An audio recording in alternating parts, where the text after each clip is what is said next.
பூமாதேவி அன்பர்கள் அனைவருக்கும் வணக்கம். நாளைய தினம் 16ஆம் தேதி கோமாதா தினமாகும்.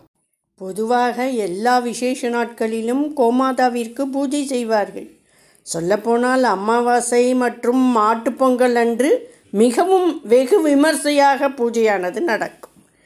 அனைத்து பசுக்களுக்கும் தாயான காமதேனுவை ஆசைகளை நிறைவேற்றும் விலங்காக மக்கள் கருதுகின்றனர். மும்மூர்த்திகள் உட்பட அனைத்து தெய்வங்களும் மற்றும் தெய்வங்களின் இருப்பிடம் பசு என்று வேதங்கள் கூறப்பட்டு வருகின்றது. பசுவை தெய்வமாக பாவித்து வழிபடுபவர்களுக்கு நல்ல அதிர்ஷ்டம் வரும் என்று பலராலும் நம்பப்படுகிறது. அன்னை காமதேனுவை அல்லது பசுவை வழிபடுவது முந்தைய மற்றும் தற்போதைய காலங்களில் செய்த பாவங்களை போக்க உதவுகிறது.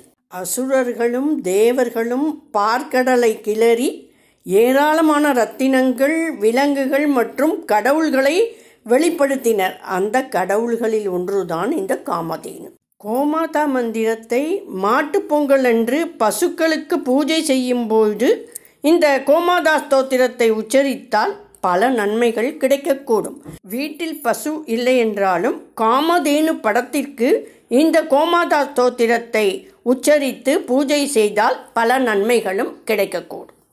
கோமாதா மந்திரம்: ஓம் காமதேனவே நமக, ஓம் பயஸ்வின்யை நமக, ஓம் ஹவ்ய கவ்ய நமக, ஓம் பலப்பிரதாயை நமக, ஓம் விருஷபபத்ஞை நமக, ஓம் சௌரபேயை நமக, ஓம் மகாலட்சுமியை நமக, ஓம் ரோஹிண்யை நமக, ஓம் ஸ்ருங்கிண்யை நமக, ஓம் சரதாரிண்யை நமக, ஓம் காம்போஜனகாயை நமக, ஓம் பப்ளஜகாயை நமக, ஓம் யவனஜனகாயை நமக, ஓம் மாஹேயை நமக, ஓம் நைசிக்யை நமக,